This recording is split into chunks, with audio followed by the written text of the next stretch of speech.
Agora vamos corrigir a atividade 2, que foi sobre os casos clínicos. A questão 1. Leia os casos clínicos a seguir e faça a troca das palavras por termos técnicos quando houver.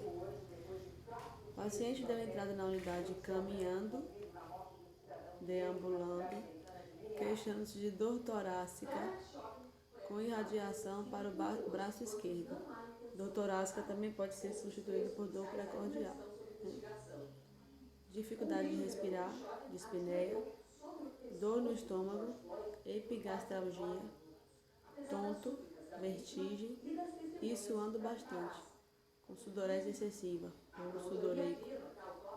Tem histórico de pressão alta, de hipertensão, faz uso de medicações para controlar a pressão arterial, ou seja, faz uso de medicamentos antihipertensivos. Anti é algo que nega, né? Ou então que, no caso dos medicamentos, são medicamentos que favorecem a diminuição da pressão. Então, antihipertensivos diminuem a pressão, antidiabéticos diminuem o açúcar do sangue. A letra B. O paciente deu entrada na unidade com histórico de dor a urinar, que é disúria, associado a idas frequentes e urgentes ao banheiro, que é as urgências miccionais. Então, se a pessoa tem uma necessidade de ir ao banheiro urgente, então é uma urgência miccional. Miccional também é um termo relacionado ao ato de urinar. Apresentando sangramento na urina, lembrando que o prefixo de sangramento de sangue é hema, né? E urina é úria. Então, sangramento na urina é hematúria. Dor no pé da barriga, né? Dor pélvica. E temperatura corporal elevada, né? Que é a febre. É importante vocês lembrarem que muitos termos é relacionado à parte anatômica do corpo. Então, se é no pé da barriga, e a anatomia do pé da barriga, vulgarmente falando, é a pelve, então é uma dor pélvica. Letra C. Paciente deu entrada na unidade com queixa de dor muscular e articular generalizada. Então, essa dor muscular e articular junto é a miartralgia. E temperatura corporal elevada acima de 40 graus. Então, já é uma pirexia. Vamos para a atividade para o número 2. Ainda sobre os casos clínicos citados acima, qual o provável diagnóstico dos casos 1 e 2? No caso 1 é o infarto agudo do miocárdio, né? Esses são sintomas bem específicos de uma pessoa que está infartando, ou que já infartou, mas que não foi fulminante porque não morreu, né? Acabou chegando ao socorro. E o caso 2, né? A questão da disúria, da urgência miccional, é a infecção do trato urinário, né? Também chamado de uma sigla de ITU, infecção do trato urinário. 3. Cite cuidados de enfermagem no atendimento de emergência para o caso clínico 1.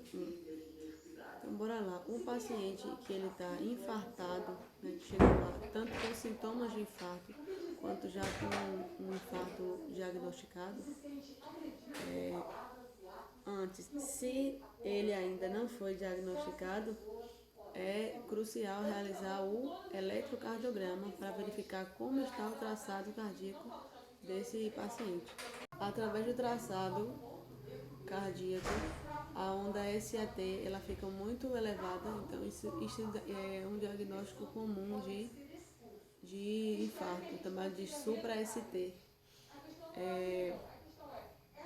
Outra questão importante é, se tiver laboratório na instituição, fazer dosagem de enzimas cardíacas, que as enzimas CK e a CKMB, elas ficam bastante elevadas quando o paciente está ou infartando ou infartado. Passando disso, né, do diagnóstico, quando o paciente já chega com o diagnóstico, está lá com uma dor precordial intensa, bastante sudoreico, a gente vai fazer a anticoagulação dele. Um medicamento muito utilizado é o AS, que é o ácido acetilsalicílico, né? Todo mundo conhece como AS. de 100 miligramas. A gente vai utilizar 3 comprimidos desse, que dá 300 miligramas de AS para esse paciente, porque o AS ele é um antiagregante plaquetário. Se a pessoa infartou, isso significa que houve um amontoado de plaquetas que se juntaram e formou um coágulo, né, um trombo em alguma artéria do coração, e isso dificultou a passagem de oxigênio para o coração e acabou fadigando o músculo. Sem oxigênio ele vai à falência, então, né, ele acaba ficando com uma isquemia, que é a ausência de oxigênio, e acaba causando sintomas de dor, né, de falta de ar, e com tudo isso vai levar a sudorese, né, vai levar a dor no estômago, a dor que irradia para o braço, tudo devido à falta do oxigênio no músculo cardíaco, chamado miocárdio. Por isso que é infarto agudo do miocárdio, né? Então, a terapia antiagregante plaquetária funciona, é uma terapia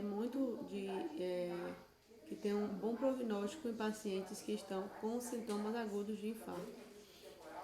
Se não for fulminante, naqueles infartos que dá e a pessoa não tem chance nenhuma de socorro, acaba morrendo, quando ele chega lá assintomático, mas ainda é vivo, fazendo esse tipo de terapia pode ajudar muito no prognóstico do infarto. Passando isso, como eu havia falado, né, a questão do infarto é justamente a falta do oxigênio no músculo cardíaco, porque se houve um coágulo, houve um trombo, um amontoado de plaquetas que se coagulou nesse vaso sanguíneo e diminuiu o oxigênio para o músculo cardíaco, que é o miocárdio, acaba também o suprimento de oxigênio, né? Porque a gente sabe que o sangue transporta também o oxigênio através da hemoglobina. Então, se esse paciente não está conseguindo circular esse sangue corretamente, o oxigênio dele vai estar também embaixo. Então, o que é que a gente vai fazer? Vai ofertar oxigênio para esse paciente. Pode ser via catéter tipo óculos, naquele catéter nasal, pode ser tipo máscara, máscara não reinalante, pode ser máscara simples, máscara facial, ou o que tiver à mão. Geralmente utiliza-se o catéter tipo óculos, catéter nasal tipo óculos. E outra coisa importante é a analgesia, que o paciente que ele está infartado ou está infartando, ele sente uma dor muito intensa. Os pacientes eles relatam uma dor tão forte que eles não conseguem nem descrever. Então, a analgesia é importante para diminuir a dor desse paciente. Diminuindo a dor, vai diminuir a ansiedade, né? Diminuir aquela sensação de dor, de agonia que eles estão sentindo. E também pode melhorar no prognóstico deles. E para pacientes que estão numa unidade que tenha centro cirúrgico, né, que tenha uma unidade específica de cardiovascular, eles podem ser submetidos à recanalização, né, ou então à cateterização, que é você passar algum dispositivo através desse vaso, né, da luz desse vaso nessa artéria, para desobstruir o que é que esteja causando essa obstrução, seja uma placa de gordura, seja um coágulo sanguíneo mesmo, né? Então, ele vai desobstruir esse vaso sanguíneo e reperfudir o coração. Ele vai voltar a circular o sangue normalmente. Vamos lá para a 4. Lembrando que se surgir alguma dúvida sobre alguma questão, vocês podem mandar, que a gente grava outro vídeo, que eu gravo outro vídeo respondendo. Ou então respondo por áudio ou digitando mesmo. 4. Analise as situações a seguir e julgue-as, identificando possíveis erros de assistência e se posicionando sobre qual seria a conduta correta. Letra A. Paciente vítima de acidente automobilístico com grande perda sanguínea e fratura de um membro inferior é trazido pelo SAMU para a UPA 24 horas. Devido à hemorragia, foi prescrito SRL, né, soro ring lactato, correndo em fio. O que é correndo em fio? Quando a gente abre todo aquela partezinha que controla o gotejamento do soro, a gente deixa ele todo aberto e ele corre em fio. Ele corre realmente derramando, até contenção do sangramento. Identificando que fora realizado acesso venoso periférico em veia braquial com scalp 19 e feito imobilização do local da fratura. Como controle álgico, ou seja, controle para alívio da dor, fora prescrito uma ampola de diclofenaco EV, né, endovenoso, mais uma ampola de dipirona EV. Vamos lá. Vamos verificar se a conduta foi correta. Esse paciente está tendo uma hemorragia e é para ser feito o soro correndo em fio. Nesses casos de trauma, nesses casos em que vai ser preciso fazer uma terapia de venóculos intensa nesse paciente, porque ele está perdendo muito sangue, eu vou utilizar um scalp ou um gel. Qual seria o de escolha? Qual é o critério de escolha desses dispositivos? O scalp é para fazer medicação de momento. Fez a medicação, ele nem permanece no paciente. Então, nesse caso aqui, ele não poderia ter usado o scalp, ele teria que usar o catéter sobre agulha, que é o gel, né? E lembrando que tinha que realmente ser um gel calibroso, né? De 18 em diante, 18, 14, 16, porque um gel de baixo calibre não daria para correr em fio e também seria ineficaz no caso de um paciente estar tendo hemorragia. Um paciente está tendo hemorragia, ele precisa correr volume muito rápido para poder conter, para poder reparar a perda de volume que ele está perdendo com sangue, tentar ser reposto com o soro, né? Lembrando que o soro ringalactato, ele é um expansor, o lactato, né, que é a substância que tem no soro, ele é um expansor de volume e é muito indicado em esses casos em que a pessoa precisa realmente repor volume rápido. Então, nesse caso, o erro aqui está no dispositivo para ser infundido, que é o scalp. Não é para ser feito scalp nessas situações de hemorragia de emergência, para ser feito o gel. E foi prescrito uma ampola de diclofenaco EV e uma ampola de dipirona EV. Diclofenaco é uma medicação exclusivamente intramuscular. A gente não pode fazer diclofenaco injetável venoso. Ele é feito, a apresentação dele é exclusivamente intramuscular. Livrando ser comprimido, ele é intramuscular, não tem diclofenaco endovenoso. Dipirona tá ok, né? Dipirona pode ser intramuscular, pode ser subcutânea, pode ser intravenosa. Letra B. Paciente hipertenso e diabético deu entrada na unidade com quadro de confusão mental, sudorese excessiva, pele fria e pegajosa e polidipsia. São sintomas de quê? De uma diabetes descompensada. Paciente, lembra quais são os sinais clássicos da diabetes, né? Polidipsia, que é sede excessiva, polifagia, que é fome excessiva, perda de peso ponderal e polaciúria, que é aumento excessivo da urina. O açúcar ele precisa ser liberado do organismo de alguma forma e o organismo entende que se a insulina não funciona para poder baixar, né, para poder entrar na célula, ele precisa eliminar através da urina. Então, a pessoa tem muita sede para poder eliminar, para poder ter muito volume para poder eliminar a glicose pela urina, e tem muita fome porque a glicose que é para ficar dentro da célula só fica fora, porque a insulina não consegue fazer com que essa glicemia entre na célula, essa glicose entre na célula. Então, são sinais clássicos de diabetes. Nesse caso aqui, quando a pessoa chegou, né, com confusão mental, é porque, né, o açúcar está tão alto que ele pode causar realmente confusão mental, até coma. Sudorese excessiva, porque está tão alto o açúcar que até através do suor está tentando se expelir a glicose. Por isso que a pele fica fria e pegajosa, né, devido ao excesso de glicose no suor. E também a polidipsia, que é a sede excessiva, né, que é o organismo desejando urgentemente liberar essa glicemia que está circulante em excesso no organismo. Realizados sinais vitais na sala de triagem pelo enfermeiro, identificado pressão arterial 130 por 90, HGT, né, que é a glicemia, em HI. Lembrem que a sigla HI e LO no glicosímetro é muito importante vocês saberem o que significa. HI vem do prefixo high, em inglês, que significa alto. É tão alto que o glicosímetro não dá para medir.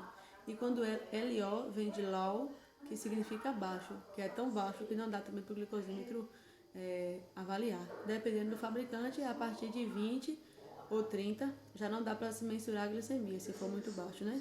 E a partir de 600, 700 em alguns glicosímetros também, acaba que não dá para mensurar e dá o HI quando é muito alto. Então, nesse caso aqui do nosso paciente, ele está em HI, né? Está muito alto. E a temperatura corporal, 36,5.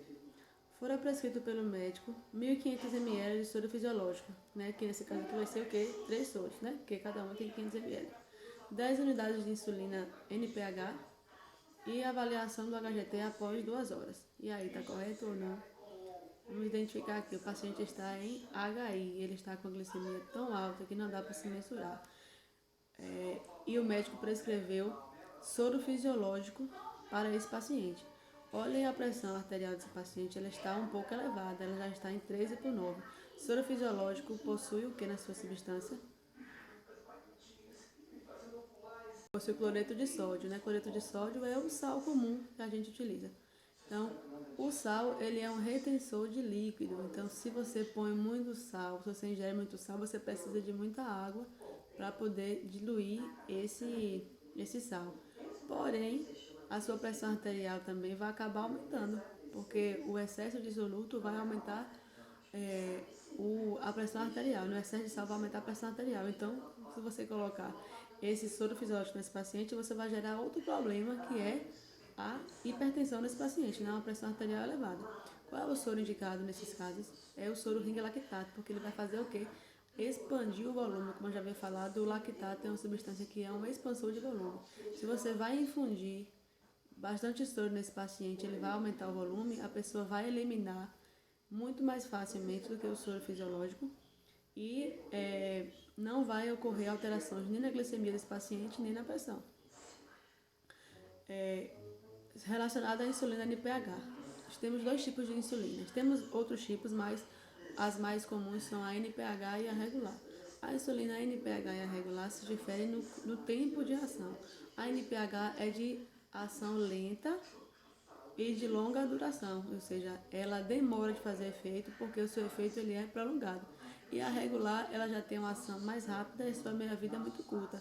Então ela baixa a glicemia mais rápido do que a NPH, porém a sua duração no organismo é menor. Então, em casos de pacientes que estão com hiperglicemia muito elevada, a gente tem que usar a insulina regular, não a NPH. E a avaliação da HGT após 2 horas, né? Se ele tivesse tomado a NPH, praticamente não ia dar nenhum tipo de alteração. Agora, se ele utilizasse a regular, beleza, ela geralmente já teria diminuído. Se também tivesse utilizado um outro tipo de soro, né? Porque o fisiológico não tem muita função para diminuir glicemia em pessoas que estão com diabetes descompensado. Bom, essa foi a correção da nossa segunda atividade. Aguardem próximas atividades e esse mesmo modelo de correção.